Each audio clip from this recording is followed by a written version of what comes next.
विश्व मानव चित्रमा सर्वोच्च शिखर अंकित हाम्रो मुलुक भ्रष्टाचार सूचाङ्कमा पनि सर्वोच्चकै अर्थात् 110औं स्थानमा रहेको छ। हामी विदेशी ऋणमा पूर्वाधार बनाउँदैछौं, ठूलो हिस्सा गोजीमा भर्छौं। अहिले देश आर्थिक भारमा रहेको छ। विदेशीलाई 21 खर्ब तिर्नु छ, जुन हाम्रो वार्षिक बजेट भन्दा पनि बढी हो। श्रम गर्न परदेशिएका हाम्रा नागरिकले वर्षेनी 12 खर्बको हाराहारीमा रिमिटान्स देशमा पठाउँछन्। करदाताले पनि वर्षको 10 खर्ब राजस्व बुझाउने गरेका छन्। राज्य सत्तामा जुन दल अथवा जुन व्यक्ति पुगे पनि यी र यस्तो पुँजीको सदुपयोग हुन सकेको छैन। यसको मुख्य जड नै भ्रष्टाचार हो। नमस्कार, यो न्यूज या टुडे, म हेमराज भट्ट। नेपालको संसदीय इतिहासमा नेकपा एमाले सबैभन्दा आक्रामक प्रतिपक्षी मानिन्छ। पछिल्लो समय पनि नेकपा एमाले विभिन्न बहानामा संसद अवरुद्ध गर्दै आएको छ। 100 केजी सुन प्रकरणलाई लिएर प्रमुख प्रतिपक्षी दल नेकपा एमाले यति बेला हंगामा मच्चाइरहेको छ। सुन काण्डमा गृहमन्त्री पनि जिम्मेवार रहेको भन्दै एमाले उनको राजीनामा समेत माग गरेको छ।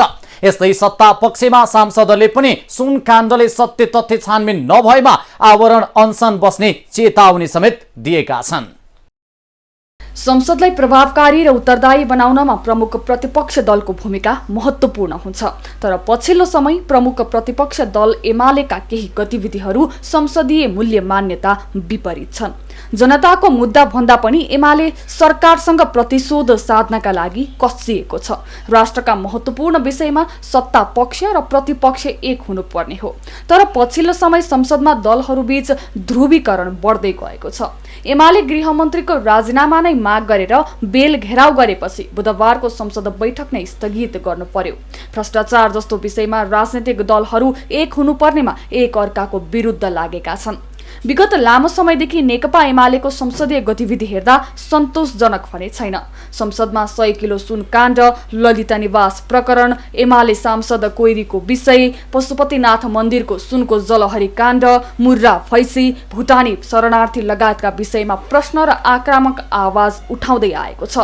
सम्माननीय सभामुख महोदय, हामीले यो सुन तस्करीको प्रकरणलाई लिएर माननीय सदस्यहरूले आफ्ना विचार राख्न पाउनु पर्यो भनेर उहाँले भनिरहँदाखेरि हामी त्यसलाई सम्मान गर्यौं र त्यो सुन तस्करीहरू को हुन् उनीहरूमाथि खोजबिन हुनु पर्यो, कारबाही हुनु पर्यो भन्ने सन्दर्भमा माननीयहरूले यो विषयहरू राख्ने कुरा स्वाभाविक थियो। त्यसकारणले हामीले यो राउन्डका निम्ति हामीले सदा सहायता देखायौं र हामीले चाहिँ यो ग्राउन्डलाई अगाडि बढाउने कुरामा सहमत भएका हौं। तर सभामुख महोदय, हामीले बारम्बार भनिरहेका छौं यो 2-3 महिनाको अवधिमा 20-22 क्विन्टल भन्दा बढी सुन यहाँका गृहमन्त्री अर्थमन्त्रीको संरक्षणमा उहाँहरूको सेटिङमा सुन भित्रिएको छ। यो सामान्य विषय होइन।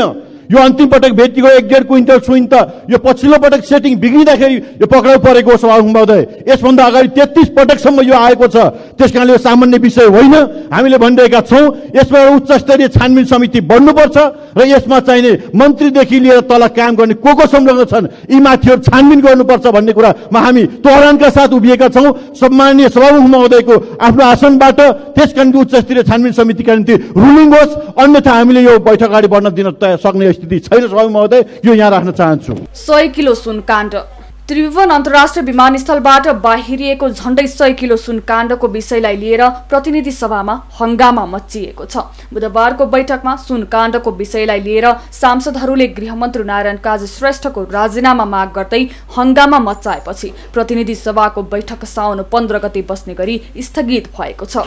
सुन तस्करी प्रकरणमा उच्च स्तरीय छानबिन समिति बनाउन माग गर्दै अधिकांश सांसदहरूले बैठक अवरोध गरेपछि बैठक साउन 15 गतेसम्मका लागि स्थगित गरिएको हो। गत साउन 3 गते हङकङबाट काठमाडौँ आएको क्याथे पेसिफिकको उडानमा एयर कार्गो मार्फत स्कुटरको ब्रेक शूमा लुकाएर ल्याएको 1 क्विन्टल सुन विमानस्थल स्थित भन्सार गेटबाट राजस्व अनुसन्धान विभागले पक्राउ गरेको थियो।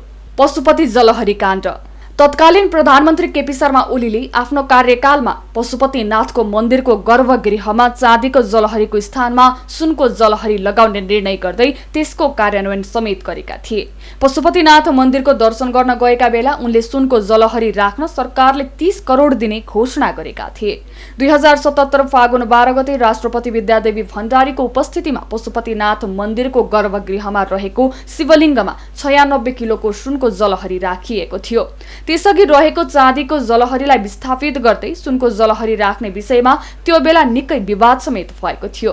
महालेखा परीक्षकको 59औं वार्षिक प्रतिवेदनले तत्कालीन प्रधानमन्त्री केपी शर्मा ओली नेतृत्वको सरकारले पशुपतिमा सुनको जलहरी राख्दा करोडौं रुपैयाँ बराबरको सुन हराएको आशंका गरेको थियो। सो 59औं वार्षिक प्रतिवेदनमा पशुपतिमा सुनको जलहरी राख्दा 10 किलो सुन हिनामिना भएको उल्लेख गरिएको छ। 2070 सालमै पशुपति विकास कोषले राख्ने भनेको सुनको जलहरी विवाद भएपछि तत्काललाई रोकिएको थियो भने ओली प्रधानमन्त्री भएका बेला झण्डै 1 अर्ब रुपैयाँमा 108 किलो सुनको जलहरी राख्ने प्रक्रिया अघि बढेको थियो। 108 किलो सुनको जलहरी राख्न 80 करोड रुपैयाँ खर्च लागेको कोषले बताए पनि महालेखाको प्रतिवेदनले भने करोडौं रुपैयाँको सुन हराएको आशंका गरिएको थियो। संसदमा ओली प्रधानमन्त्री भएका बेला सुनको भन्दै पित्तलको जलहरी राखेको आरोप लगाएपछि एमालेले बैठक अवरुद्ध गरेको थियो। तर बैठकमा लगाएको आरोप तथ्यहीन र आधारहीन रहेको बताइएको छ। के हो एमाले सांसद कोइरीको विषय? नेकपा एमालेका फरार सांसद लक्ष्मी महतो कोइरीको अनुपस्थितिलाई सभामुख घिमिरेले बिरामी परेको भनेर सूचना सुनाएपछि बैठकमा हंगामा भएको हो। सभामुखले कोइरीलाई बिरामी भने लगत्तै कांग्रेस, माओवादी र रासोपाका सांसदले उठेर विरोध जनाएका थिए। रासोपा सभापति रवि लामिछानेले फरार अभियुक्तलाई बिरामी करार गर्ने कुरा मान्य नहुने बताएका थिए। नेपाली कांग्रेसका प्रमुख सचेतक रमेश लेखक र माओवादीका प्रमुख सचेतक हितराज पाण्डेले समेत विरोध जनाएका थिए। संसदमा 3 दलका सांसदहरूले उठेर विरोध जनाएपछि प्रतिनिधि सभाको बैठक आधा घण्टाका लागि स्थगित भएको थियो। सशस्त्र प्रहरी असै थमन विक हत्या प्रकरणमा उच्च अदालत जनकपुरले कोइरीलाई थुनामा राखेर मुद्दा पूर्वपक्ष गर्न आदेश दिए पनि उनी फरार छन्। अनेक यस्तै गतिविधिका कारण एमाले चर्चामा रहिरहन्छ। एमालेले उठाएको विषयवस्तु कतिपय सत्य तथ्यमा आधारित हुन्छ भने कतिपय तथ्यहीन हुने गर्छन्। तर यसरी संसदमा हरेक समय अवरोध जनाउनु कतिको जायज हो, यो प्रश्न भने उठ्ने गरेको छ। नेपाली कांग्रेसको केन्द्रीय कार्य समितिको बैठकमा सभापति शेरबहादुर देउबा नै हावी देखिएका छन्। केन्द्रीय कार्य समितिको बैठक अघि देउबाको आलोचना हुने आकलन गरिएको भए पनि अधिकांश सदस्य भने उनकै बचाउमा लागेका छन्। यस्तै नक्कली भुटानी शरणार्थी प्रकरणमा नेता बालकृष्ण खाँडलाई कारबाही गर्नुपर्छ भन्दै महामन्त्री गगन कुमार थापाले फरक मत राखेका छन्। 1 वर्षपछि बसेको बैठकमा महामन्त्री बाहेक अन्यले देउबाका विरुद्धमा बोल्न सकेनन्, जसका कारण देउबाको निर्णयले हावी भएको छ। नेपाली कांग्रेसमा सभापति शेरबहादुर देउबाले लामो समयसम्म केन्द्रीय समिति बैठक नबोलाएको भन्दै उनको आलोचना हुँदै आएको थियो। गत वर्ष असार महिनादेखि नेपाली कांग्रेसको केन्द्रीय समिति बस्न सकेको थिएन। साउन 2 मा सुरु भएको कांग्रेस केन्द्रीय समिति बैठक साउन 10 मा सकियो।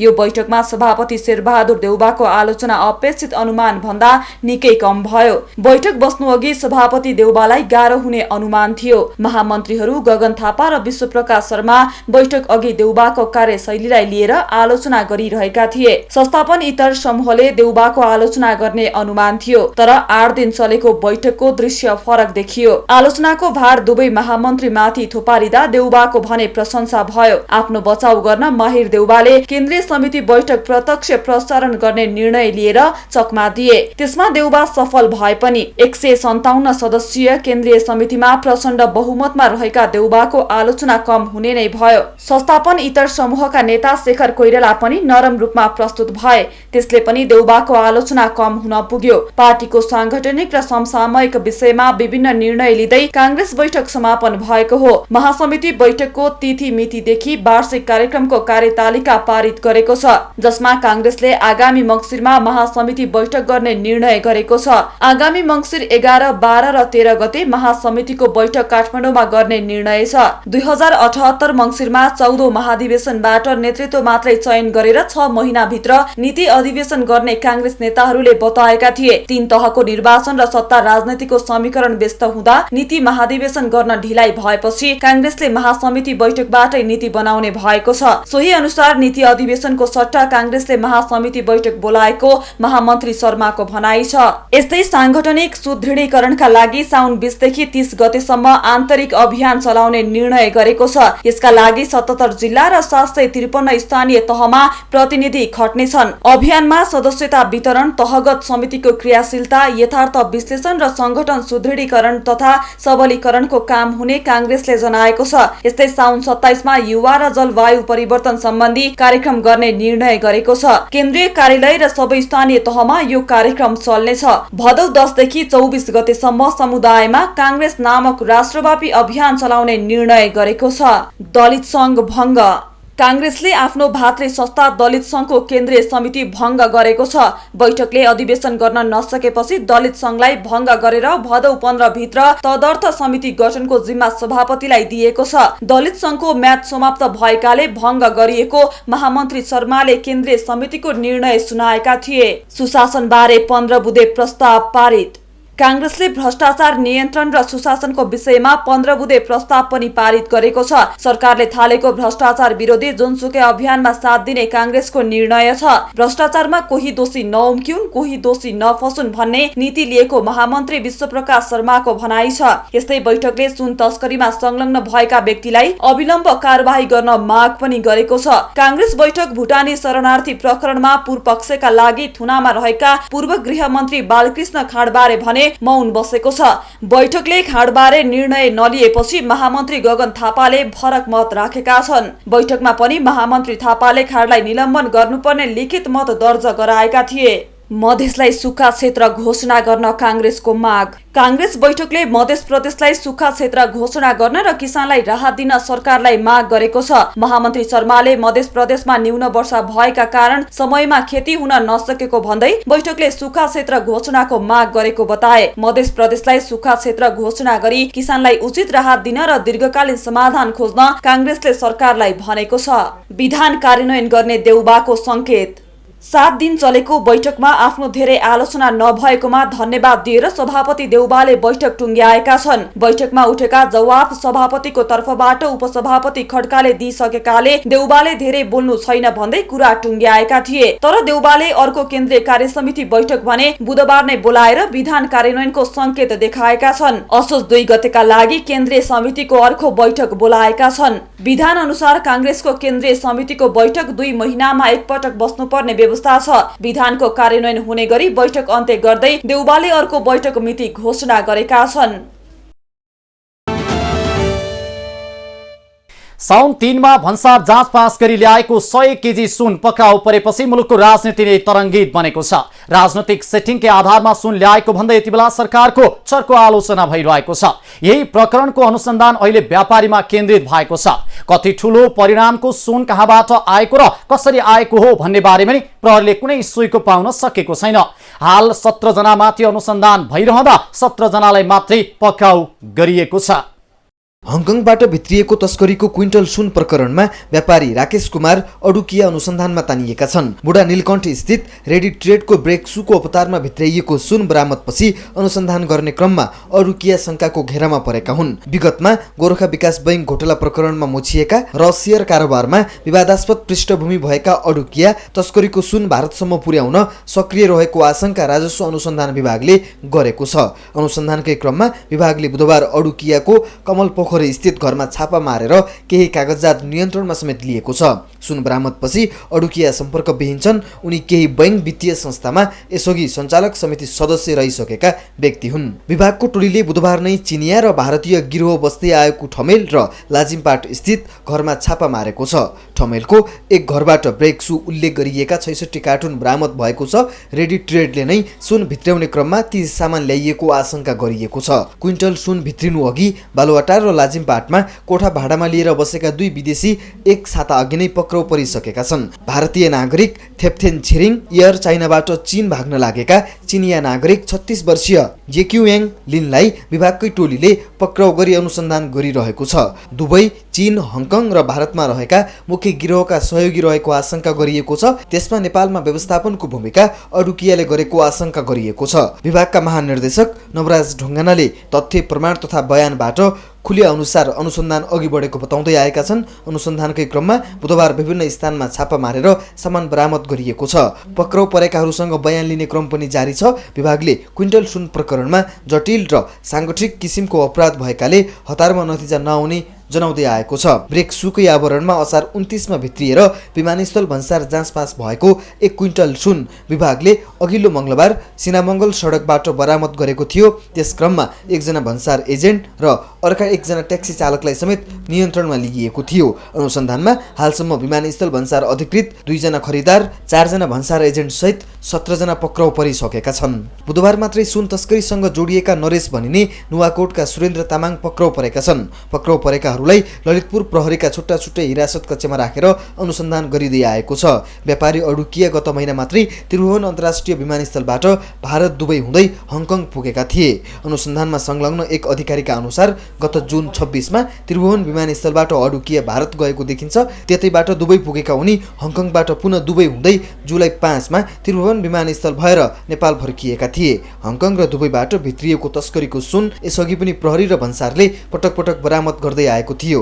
8 कार्टुनमा ब्रेक सुको आवरणमा भित्रिएको क्विन्टल सुन असार 29 मा बरामद हुनु अघि पनि 2 महिनाभित्र रेडी ट्रेककै नाममा हङकङबाट 1997 केजी सामान भित्रिएको थियो, जसमा 2700 थान सेवर, एउटा मेकानिकल मोटर र 1180 थान ब्रेक सु थिए। यसरी भित्रिएको केही सामान चिनिया र भारतीय गिरोह बस्दै आएको घरबाट बरामद हुनु र रेडी ट्रेक अवैध धन्दा चलाउनकै लागि खोलिएको देखिनुले सुन तस्करी सांगठनिक र योजनाबद्ध रूपमा भइरहेको सम्बन्ध अधिकारीहरूको भनाइ छ। रेडी ट्रेड दोलखाका सामान्य आय आर्जन भएका व्यक्तिका नाममा दर्ता रहेको छ।